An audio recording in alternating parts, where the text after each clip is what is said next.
से inside classes के study YouTube channel पर स्वागत है। एक मोटिवेशनल कोर्स में स्टार्ट करेंगे। जिस मेहनत से तू आज भाग रहा है, जिस मेहनत से तू आज भाग रहा है, कल तुझे वो सफलता दिलाएगी, कल तुझे वो सफलता दिलाएगी। झोंक दे खुद को इस आग में, झोंक दे खुद को इस आग में, यही आग तुझे हीरा बनाएगी। आइए स्टार्ट करते हैं क्वेश्चन के साथ। हाल ही में बिम्स्टेक चार्टर का समर्थन किसने किया? इसके पहले तो आपका एक कंट्री है नेपाल। नेपाल हमारा पड़ोसी देश है और नेपाल जो है, नेपाल की राजधानी क्या है आपका? नेपाल की राजधानी काठमांडू, और काठमांडू की राजधानी। इसके पहले देख लीजिए दो सम्मेलन हुए हैं, एक आपका सार्क का सम्मेलन, एक आपका बिम्स्टेक का सम्मेलन। सार्क जो था उसको हिंदी में हम कहते हैं क्या? दक्षेस। सार्क को हिंदी में हम दक्षेस कहते हैं और इसका मुख्यालय कहाँ है? काठमांडू। इसका हेडक्वार्टर है नेपाल की राजधानी और इसका फुल फॉर्म होता है south Asia association for regional corporation. और 1985 में इसकी स्थापना होती है और इसमें कुल सम्मिलित देश कितने हैं? 8 इसमें कुल सम्मिलित देश है। अब जरा बिम्स्टेक की बात कर लेते हैं। ये पहले क्या हुआ? पहले तो खूब चलन में रहा, बाद में धीरे धीरे इसका अस्तित्व समाप्त हुआ। तब उसमें एक चीज आ गई जिसका नाम रखा गया बिम्स्टेक। बिम्स्टेक में क्या था? इसका फुल फॉर्म है bay of Bengal initiative for multi sectoral technical economical corporation. और इसका मुख्यालय आपका बांग्लादेश की जो राजधानी है वो ढाका में है। और बांग्लादेश की जो इससे प्रधानमंत्री है 5वीं बार, वो शेख हसीना जुल्फो वाली है। तो वो याद रखिएगा, सबसे सशक्त महिला 5 बार जो है प्रधानमंत्री बनी और उनका नाम शेख हसीना था। और इसमें जो कंट्रीज जो आपके शामिल है, बांग्लादेश है, इंडिया है, म्यांमार है, श्रीलंका है, थाईलैंड है। बाद में नेपाल और भूटान भी क्या कहा, हमको किसी तरीके से इसमें शामिल कर लीजिए, हमारा भी कुछ पावर हो जाए। तो बाद में सभी देशों ने मिल करके कहा ठीक है आप भी आ जाइए इसी में, तो नेपाल और भूटान। ये याद रखिएगा कि कौन सा देश जो है वो बिम्स्टेक में शामिल नहीं था। तो बिम्स्टेक में जो शामिल नहीं था उस कंट्री का नाम आपका नेपाल था और भूटान था। और इसकी स्थापना वर्ष क्या है? 1997। तो वर्तमान में कुल देश इसमें कितने हैं? 7 हैं। ठीक है बात। उसके बाद ये जब बहुत ज्यादा चलन में था तब ये तो नहीं था, लेकिन बाद में इसका अस्तित्व धीरे धीरे कम हो गया। हम समाप्त तो नहीं कह सकते, लेकिन सार्क का सम्मेलन अब बहुत कम होता है। और बिम्स्टेक का जो सम्मेलन है वो आप देख लीजिए, पहली बार जब बिम्स्टेक का सम्मेलन पहला बैठक जब हुआ था वो थाईलैंड की राजधानी बैंकॉक में हुआ था। वर्तमान में भी इनकी बैठक हुई और वो श्रीलंका की राजधानी कोलंबो में हुई है। चलिए जरा आप लोग ये बता दीजिए कि नेपाल से बाउंड्री बनाने वाले भारतीय राज्य कितने हैं? तो नेपाल से जो बाउंड्री बनाने वाले भारतीय राज्य हैं वो उत्तराखंड, उत्तर प्रदेश। आपको पता होगा कि उत्तर प्रदेश से उत्तराखंड ही कटा था जब इसका नाम उत्तरांचल था। उत्तर प्रदेश से कटा था उत्तराखंड, और उत्तराखंड सन 2000 में यूपी से जो है वो कट करके अलग स्टेट बनाया। यहाँ पर सोचिए जरा, इसके कितने जिले हैं? इसमें 9 जिले हैं और इसमें कितने जिले हैं? 75 जिले हैं। ठीक है, आप सोचिए कितना बड़ा प्रदेश, 9 और आ जाते तो हमारा डेवलप और हो पाता क्या? नहीं, इतने भी परेशानियां हैं, डेवलप भी नहीं होता है। ठीक है, किसी जगह आप चले जाइए, जैसे यूपी में ही है एक राष्ट्रीय उद्यान दुधवा नेशनल पार्क है ना, दुधवा नेशनल पार्क, वहां का बिल्कुल अस्तित्व ही नहीं है। जैसे कोई मिनिस्टर या लीडर वहां को जानता ही नहीं उसके बारे में। ठीक है, फिर बात करते हैं इसके पड़ोसी देश, बिहार हो गया, पश्चिम बंगाल हो गया और सिक्किम हो गया।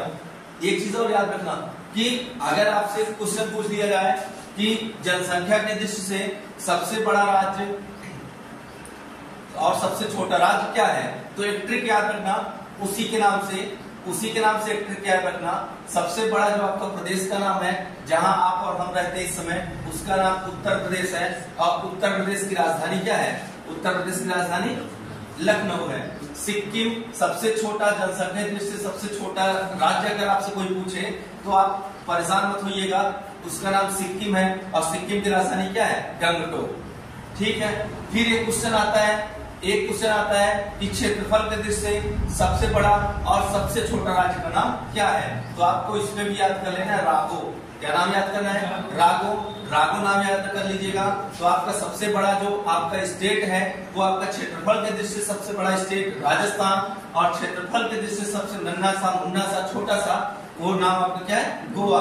राजधानी, राजस्थान की राजधानी क्या है? जयपुर। इसको गुलाबी शहर कहा जाता है, इसको पिंक सिटी कहा जाता है। और गोवा की राजधानी क्या है? पणजी। बड़ा कास्टली है, छोटा बहुत भले है, लेकिन गोवा मस्त स्थान है, लेकिन कास्टली बहुत है, ध्यान रखिएगा।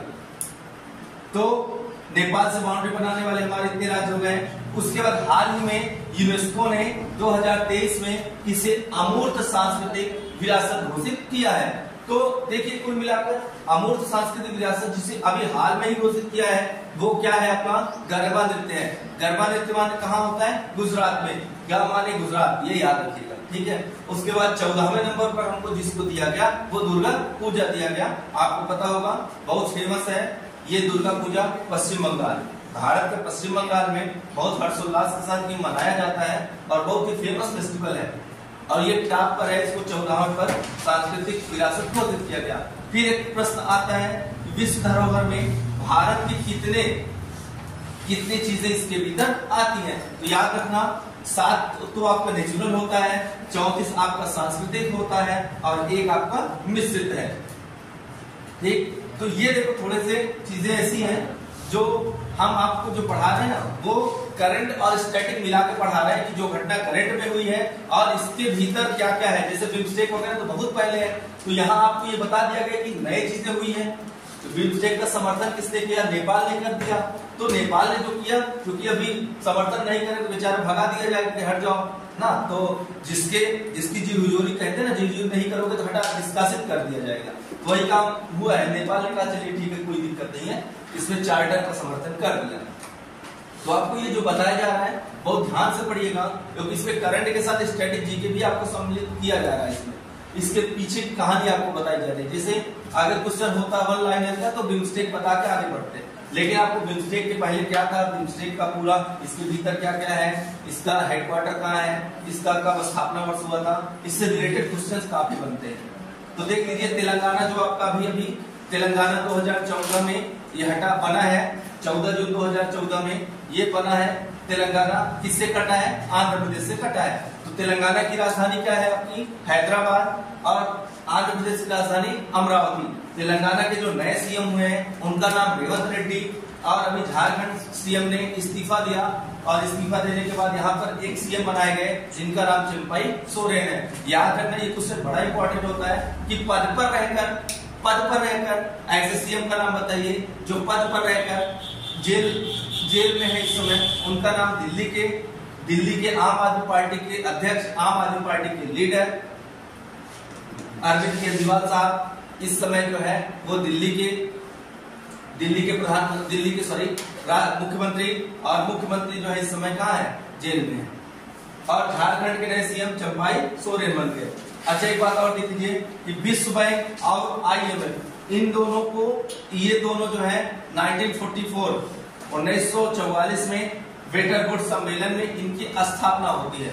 वेटर वुड्स सम्मेलन में इनकी स्थापना होती है, और जब चीज चलन में आया ना उसका वो सन था 1945, और इसका हेडक्वार्टर कहाँ? वाशिंगटन DC में इसका हेडक्वार्टर है। और वर्तमान हेड कौन है? अजय बंगा साहब वर्तमान में हेड है। और विश्व विरासत रिपोर्ट और लॉजिस्टिक परफॉर्मेंस इंडेक्स कौन जारी करता है? विश्व बैंक जारी करता है। इसके बाद एक बात ध्यान दीजिएगा कि जो हमारा भारत है ना, ये जो हमारा भारत है वो काफी कुछ जो हमारा जनसांख्यिकी देखा जाए, ये जनसांख्यिकी लाभांश को इसने गंवा दिया है भारत ने। और उसमें क्या होता है कि जनसांख्यिकी लाभांश में क्या होता है कि हमारे जो युवा है ना वो 83% युवा बेरोजगार है। जरा सोच लीजिए कि अगर 83% युवा बेरोजगार रहेगा, क्योंकि अभी क्या हुआ, अभी ये देखा गया कि विश्व में भारत एक ऐसा देश है जहां पर सबसे ज्यादा युवा रहते हैं। विश्व में भारत एक ऐसा देश है जहां सबसे ज्यादा युवा रहते हैं। उसमें जरा सोच लीजिए 43% युवा बेरोजगार है। इसका मतलब क्या है? इसका मतलब स्किल की भी कमी है। है ना, स्किल की कमी है। आज के डेट में देख लीजिए आप, बीटेक करने वाले आपको तमाम मिल जाएंगे, कॉलेज की स्थापना डे बाय डे होती जा रही है, लेकिन हमारे सर्विसेज उतने ही कम होते जा रहे हैं। एक बात और कि स्किल खत्म होगा तो जाहिर सी बात है कोई कंपनी आपको रखेगी नहीं, क्योंकि आप उसका अगर 1 लाख रुपए का फायदा कराते हैं तब वो 1000 हो सकता है आपका पेमेंट बढ़ाए, अदरवाइज वो बढ़ाती नहीं है। और स्किल के अभाव के कारण भारत ने क्या किया, जनसांख्यिकी का जो लाभांश उसको इंडेक्स मिलने वाला था उसको कम कर दिया। ठीक है, ऑल द बेस्ट, आप लोग ध्यान रखिएगा और इसको रिवाइज कीजिए।